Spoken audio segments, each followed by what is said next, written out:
इतिहास की किताबें जब खुलती हैं, तो उनमें कुछ नाम सिर्फ पढ़े नहीं जाते, बल्कि दिलों पर लिख दिए जाते हैं। और ऐसा ही एक नाम है, छत्रपति शिवाजी महाराज। वो योद्धा जिसने औरंगजेब जैसे ताकतवर बादशाह की नींद हराम कर दी। वो राजा जिसने अपने छोटे से किले तोरणा से शुरुआत की और हिंदवी स्वराज्य का सपना पूरे भारत को दिखाया। लेकिन क्या आप जानते हैं, शिवाजी महाराज सिर्फ तलवार के धनी नहीं थे, बल्कि कूटनीति, गुप्तचर तंत्र, नौसेना और गुरिल्ला युद्ध नीति में भी बेजोड़ थे। कहते हैं, जब बाकी राजा अपनी हवेलियों और महलों में मग्न थे, तब शिवाजी महाराज पहाड़ों पर, किलों पर, जंगलों में अपने स्वराज्य की नींव रख रहे थे। साल था 1645। सिर्फ 15 साल की उम्र में शिवाजी महाराज ने प्रण लिया, हम हिंदवी स्वराज्य स्थापित करेंगे। ये कोई साधारण प्रण नहीं था, क्योंकि सामने थे मुगल साम्राज्य की विशाल सेना, बीजापुर के सुल्तान और उन सब के बीच एक छोटे से किशोर का सपना। लेकिन इतिहास गवाह है, सपनों की ताकत अगर इरादों से जुड़ जाए तो साम्राज्य भी हिल जाते हैं। शिवाजी महाराज ने अपने जीवन में 370 से भी ज्यादा लड़ाइयां लड़ी, और चौंकाने वाली बात यह है, उन्होंने उनमें से एक भी जंग नहीं हारी। चतुराई और रणनीति के लिए उनकी मिसाल दी जाती है। गुरिल्ला युद्ध नीति, छोटे दल, तेज हमला और तुरंत गायब, इसने मुगलों को नाकों चने छपवा दिए। अफजल खान कदकाठी में बहुत विशालकाय, लगभग 7 फुट लंबा और बलशाली था। उसने पहले भी कई राजाओं और विरोधियों को मार गिराया था। बीजापुर दरबार उसे शेर कहा करता था। अफजल खान को शिवाजी महाराज की ताकत का अंदाजा था, इसलिए उसने पहले ही कूटनीति का सहारा लिया। उसने संदेश भेजा, शिवाजी, तुम अभी छोटे हो, मैं तुम्हें नुकसान नहीं पहुंचाना चाहता। आओ, हम दोनों आपस में दोस्ती करें और आमने सामने मिलें।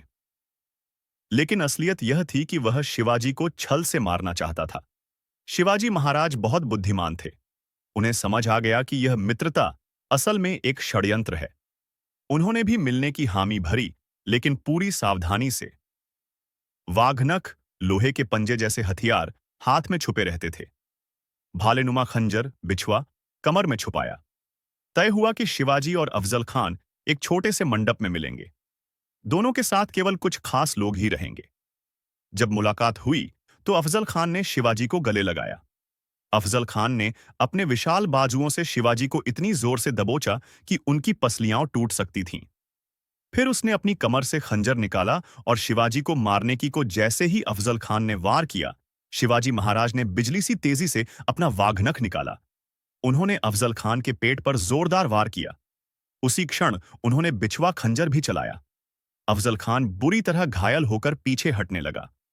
अफजल खान की मदद के लिए उसका विशालकाय हाथी सैयद बंडी आगे आया, लेकिन शिवाजी के साथी जिवा महाला, ढालजी ने हाथी के चालक को मार गिराया। वहीं शिवाजी के विश्वासपात्र सरदार संभाजी कावजी ने अफजल खान को पूरी तरह खत्म कर दिया। अफजल खान के मरते ही प्रतापगढ़ किले के नीचे छिपे मराठा योद्धा बाहर आ गए। एक ओर अफजल खान की विशाल सेना थी, लेकिन वे अचानक हमले से घबरा गए। शिवाजी की सेना ने जबरदस्त विजय हासिल की। इस जीत को प्रतापगढ़ की लड़ाई कहा जाता है। इस घटना के बाद शिवाजी महाराज का नाम पूरे दक्खन में गूंज उठा। शिवाजी महाराज सिर्फ योद्धा नहीं थे, वो जनता के राजा थे। उन्होंने किसानों की जमीन की रक्षा की, महिलाओं की इज्जत को सबसे ऊपर रखा और धर्म के नाम पर कभी भी अत्याचार नहीं किया। आज भी अगर कोई पूछे भारत में सच्चा लोकनायक कौन था, तो करोड़ों दिल एक ही आवाज में कहते हैं, छत्रपति शिवाजी महाराज। हर हर महादेव की गूंज, घोड़ों और टापों की आवाज और तलवारों की झंकार जब मिलती है, तो इतिहास कहता है, यही थे वो जिन्होंने हमें सिखाया कि आजादी मांगी नहीं जाती, उसे छीनना पड़ता है। जय भवानी।